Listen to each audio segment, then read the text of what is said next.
Hi, I'm Mark Unger, producer of Roundtable. Because we find this presentation so special, we really would like for you to see this. Please watch.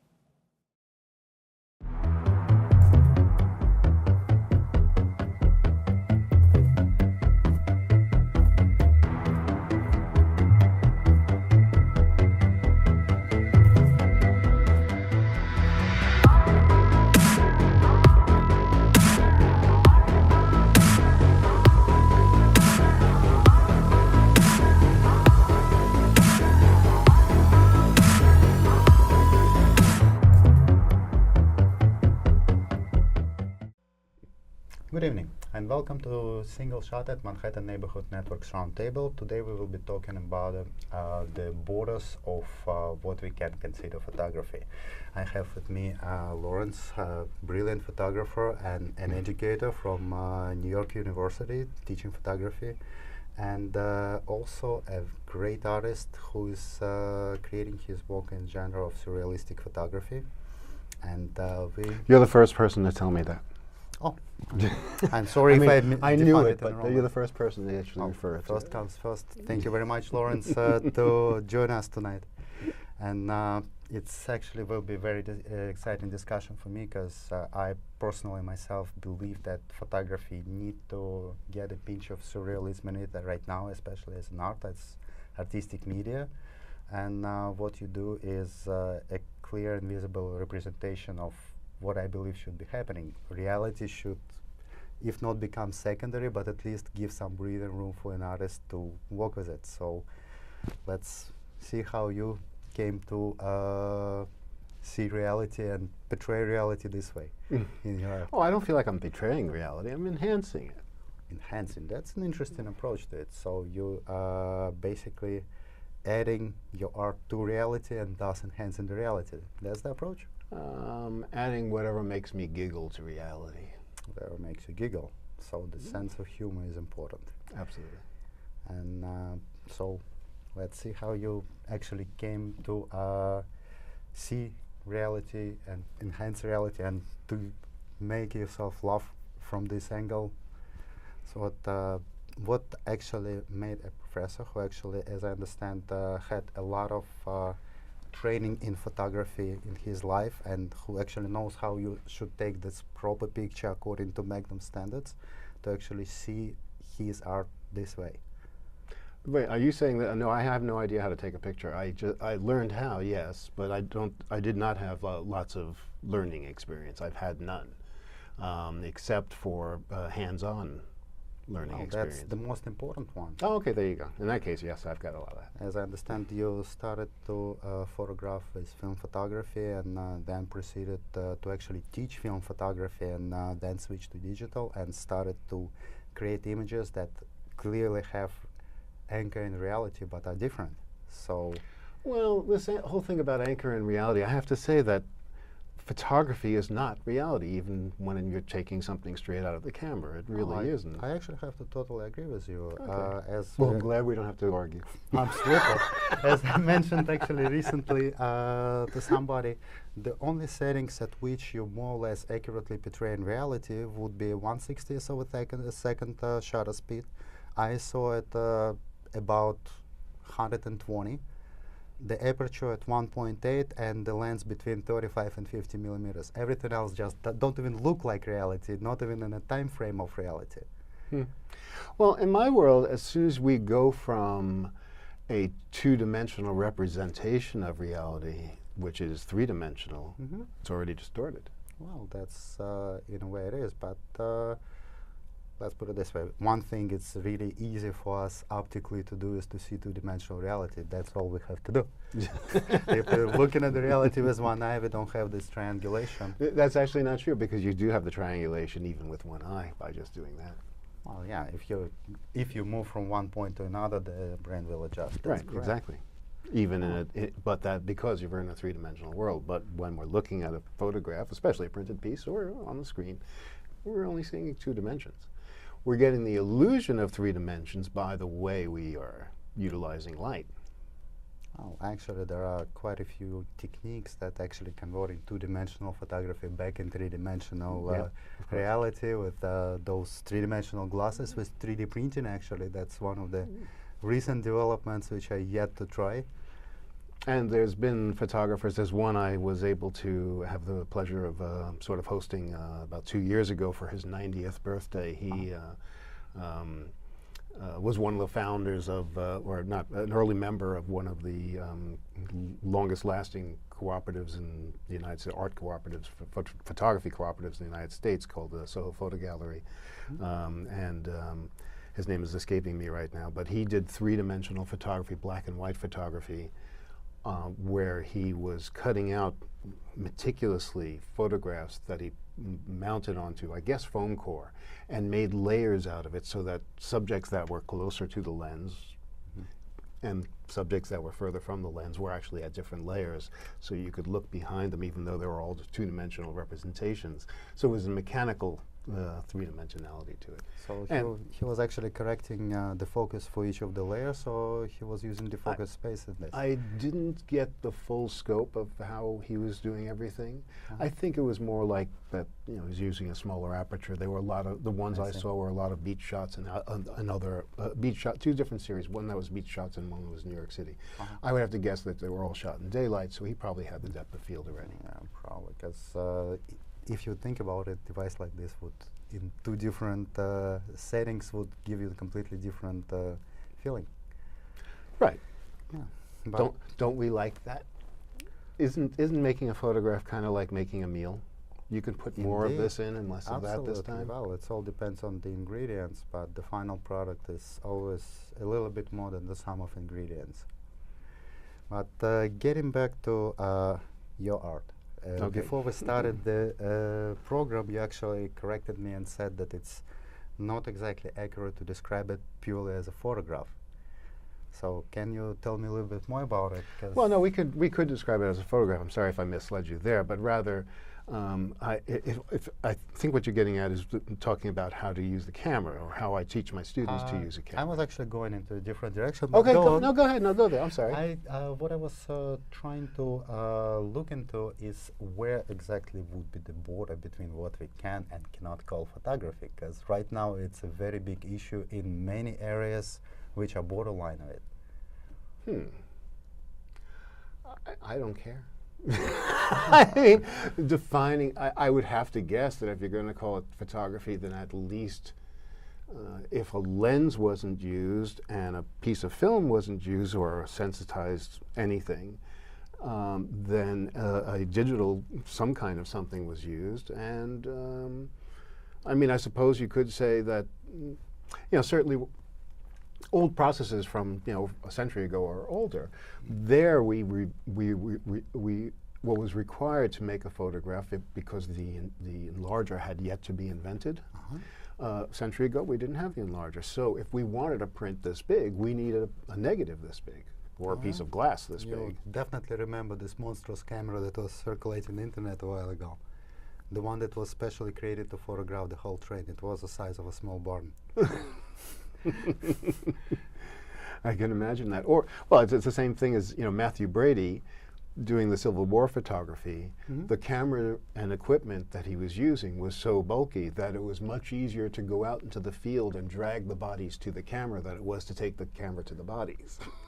I didn't hear about that. It's kind of very dark, but definitely. Well, and you were saying that if lens wasn't used and film wasn't used, but what about camera obscura and no film, just a plate with coating? Oh, right, good point. So in other words, where you I mean, using the camera. pinhole is by broad definition still the lens, it's just not glass-made lens. Well, I mean, I happen to love pinhole photography, so of course that's still photography. But do you mean pinhole camera or camera obscura, the type that would have a backing on it so that you put a tracing paper? Is that what you're talking about? That's actually the original photography, if you think about it. Of course. In a way, I mean, without not even colors, but even highlights and much of manual labor involving, but still. Yeah, so again, since we couldn't define what would be the borderline, and we probably will have to agree that there is no border. And No, I don't think we need to know that there's a border. I mean, if somebody is mixing photography with something else, I mean, for example, there was a photographer I'd met, I can't remember, this one I definitely can't remember his name because I've tried many times over the years, but I met him once and I was impressed with his work and never saw him again. And it was under circumstances where I should have seen him again. He was a strong, the first person that I met who was strongly committed to the color darkroom, color chemical darkroom. This goes back 35 years at least. And his number one thing was taking essentially translucent or transparent colored things, so pieces of plastic, for example, and mixing them together onto, he was using Cibachrome material, if you remember. They still make it, I think it's called something else, Ilfochrome now, but back then it was called Cibachrome, which was the Kodachrome of print materials. It had a depth to it. It had a vibrancy. It had saturation that was over the top. It was and you could control it to some degree. But he would use just cut pieces of transparent and translucent colored materials, laying them on the paper, and that was his photography. And other people say, that's not photography. I'm like, really? Have you ever worked with these chemicals? as the artist, we definitely don't need to define it, but critics want us. Exactly. So we probably will get back to trying to define it. I'll think about that on the break. Absolutely.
Alrighty, so we're back, and again, for the sake of critics, I definitely know that as an artist, you really don't need to put a label on your work, and the only true definition is whether or not it's interesting for you and interesting for the viewers of your work. But I experienced it myself, and I'm pretty sure you experienced it also, that people looking at it and saying, yeah, it's very interesting, but it's not photography. Yeah. So I had that said to me about a color piece 30 years ago. Oh, it's, I love your work, but everything else I've seen is black and white. This is color. It cheapens the black and white even. It's like, oh, okay. Well, nice to meet you. What can you say to something like that? What can you say to the people who were either oil painters or painters just generally on the invention of photography, saying no, photography is not an art, it's mechanical. Well, yes, so is painting. It's quite mechanical. I mean, you have to have great techniques to be able to paint, and You also have to have great techniques to be able to make a photograph, especially in the early days, because you had to mix your own chemicals. They had to be applied to glass plates or metal plates right away, because you couldn't just go down the store and buy this stuff. You had to make it, and then you had to shoot it right away. You couldn't make it today to work with it tomorrow. Absolutely. The material didn't last long enough. And you're using a lot of eggs. There's a lot of eggs involved in photography. Yeah. And so what do you say about that? Okay, so that technical part doesn't count as much as this technical part. By the way, we're brushing it on, and then once that's done, we have to then take it to the next step. No photograph in my world, no photograph that comes out of the camera is necessarily perfect. It's usually not. Even if we're talking about relatively modern, let's say, darkroom experience, where we'd be working with 35 millimeter, and probably the most common darkroom experience that ever occurred in history was 35 millimeter, the most successful format that we ever invented, even though there's hundreds before that. But when you put the negative into the carrier of the enlarger, no matter how much you clean the enlarger, no matter how much you clean the room, no matter how much you clean the negative, it's inevitable that a single piece, a microscopic piece of dust, is going to wind up on the negative when you make the print. And it's so small, you're not going to see it in the light of a darkroom. Naturally. As a matter of fact, you're not even going to see it outside of the darkroom as long as it's wet. You see it when it dries. Indeed. And now what are you supposed to do? Go back and clean start over again? Well, some people would do that, but guess what? That piece of dust, it might have fallen and hit the floor, but a new one has arrived, and it's just in a different place. So we had to take a brush and fix it. Naturally. We had to. It's a Well, very tiny brush with a specific set of Spotone was the one we used for both black and white and color, and then of course we added other things to color.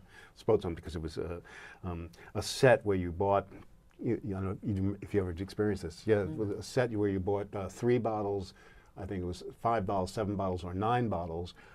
Each bottle, a little tiny bottle like this, and there are 9 different colors of black, and you're matching colors by black. 9 different choices. Well, nobody, you would have to be completely insane to argue that photo editing didn't exist before digital. I mean, the most popular photo editing tool is called Lightroom for a reason.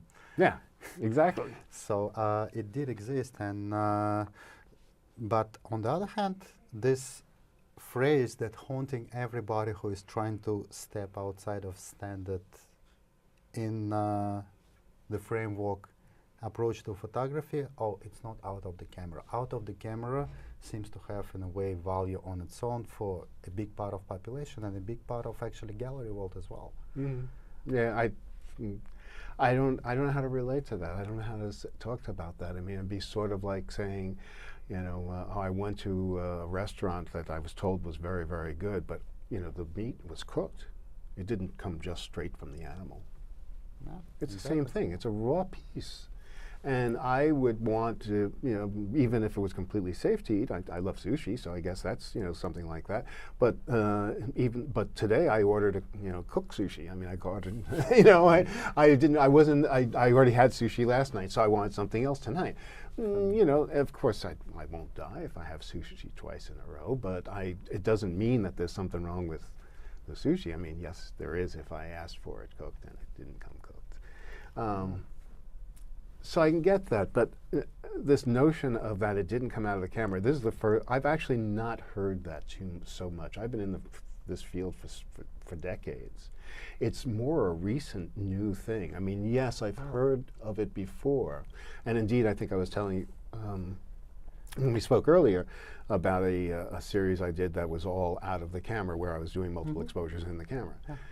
And even there was like, this really was out of the camera. There was nothing really I could do with any of these things, except they became commercially incredibly viable for those whose it was fashion we were talking about. And I was doing multiple exposures in the camera that was very valuable to the designers, because this was before we had digital anything, and they were able to show 2 sides of their dress, or 4 sides of their dress, in one picture. And in those days, the cost of preparing a picture to put into an ad was expensive, and preparing Absolutely. two was twice as expensive.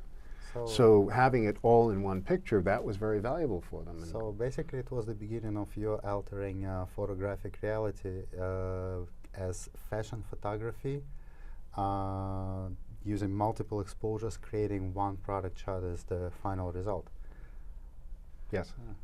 Well, I actually have a feeling that surrealism in photography is very intimately connected to the concept of multiple exposure, because that's exactly where it began, and that's where it's still capitalized in many ways, both in analog way and in digital way now, when several images superimposed in post-production.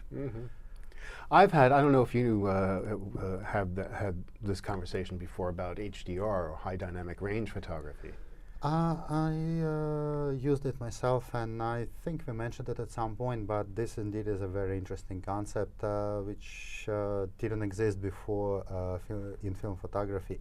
Yes, it did. How? It was invented a century Oh, ago. actually, I was doing it 20 years ago, 30 years ago. okay, now I guess I'm getting educated. Yeah. I'm listening, Mr. Professor. So you're talking about bracketing on the single shot, and that would create the HDR effect? Yes, Huh. yes. I would actually I mean, for example, let's go backwards. So when Photoshop, I started with Photoshop 3 before they had layers. Photoshop 4 had layers, and I knew I was getting, because I had bought Photoshop 3 just before Photoshop came out, and they said, yes, of course, we'll send you a copy, and you know, fresh copy. We're sending it to everybody, and so I'm dreaming. Literally dreaming, like I'm going to sleep and I'm dreaming about Photoshop. I can't wait. Layers, layers, layers, layers. How many do I have? 3? 10? Not, what is it, 9? I couldn't remember. I think it was 99 the first time, the first one that came out. Maybe the second version was 99 layers. I don't remember. But anyway, it was, you know, it was more than 3. Wow! Yeah, indeed. And which was more than 1, which is what Photoshop 3 was. In that dreaming, I'm thinking, well, what things? Well, you know, things that you know, you can think about, you know, taking pictures of people that weren't in the same picture, but putting them together in the same picture. Things like that. We knew about. You know, of course, you know, that's not the kind of work I want to do. You know, really, I want to use it for something really useful. And I thought about, at the time, I was doing a lot of ballroom photography, which is to say, not. I mean, I've done the wedding thing and, you know, and such like that. I love doing those things. But what I'm talking about is advertising for major. You know, hotel chains or this, that, the other thing, so they can advertise for their ballrooms for people to utilize. And you know, something with that was I had to go in with an army of assistants, you know, 9 assistants, a truckload of lights, and it was very complex. But I thought about the idea, if I did just 3 frames, one that was correctly exposed for you know, one that was correctly exposed for the shadows, one that was correctly exposed for the highlights, the chandelier, and then went into Photoshop, 3 layers, the 4x5 negatives, high resolution. This is back in the day where 1 gigabyte hard drive was 1 gigabyte, not 1 terabyte, was $1,000. We'll need to finish this thought after the break. Okay.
Less. Oh, that's why it's All called right, single so- shot. I just realized why you're calling it single shot. So you want to get to this point where the conversation goes to, correct me if I'm wrong, goes to that you take a picture, it comes out of the camera, and that's it.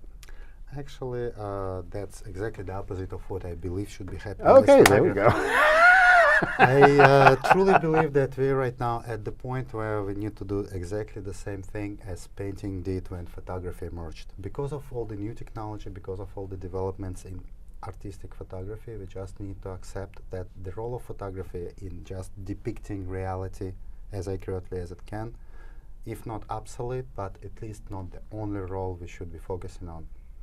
And aesthetics should prevail, and as you said, sense of humor, making people feel better, making the world a better place. That's essentially the purpose of art. Absolutely. And since we was talking about the roots and the beginning of what you're doing right now, maybe you would care to mention people who influenced you and who actually made you to look in this direction, if there was people like this. Okay. Well, Man Ray, for sure. Absolutely. Most recently, it was Vivian Maier. And it wasn't just her work. Of course, she's the one who just got discovered relatively recently. And the fellow who discovered her, he made a website for her. And when I was looking at that website, it was logically laid out in a sense. I think it was 5 categories, and one was children, and one was Chicago, and one was New York, and one was self-portraits, and the last one was contact sheets. And I'm looking through each category, and I'm going, I wish I could be as organized as she was. Look how organized she is. I mean, she does, she focuses, she does the children. She gets a perfect, a display of children. It's a complete show, and then, et cetera, et cetera. But then I got to the contacts. And first there's a shot of a child, and then there's a shot of Chicago, and then there's self-portrait, and then there's the old man that's laying down on the ground, and then she was all over the place. And that gave me the freedom to be me. That I didn't have to beat myself up for wanting to do this and then a minute later wanting to do that. Wow. And that freed me to create what you're calling the distorted, or you called it, what do you? Surrealistic. Surrealistic, okay, yes, yeah. I mean, Dali would be pleased, you have to admit. Yeah, yeah. Well, I think Dali was pleased much of the time anyway. Yeah, he was a very happy man most of his life, I would say. Well, I guess this is essentially what we're all struggling for making the world a better place and to making our art to be satisfactory for us and to achieve this freedom and express this freedom. So thank you very much, Lawrence. Thank you. It was a pleasure. And great pleasure. good luck I with feel like we continuing just to express this art. we just got started, didn't we? I'm pretty sure we will have another conversation to continue this with various places.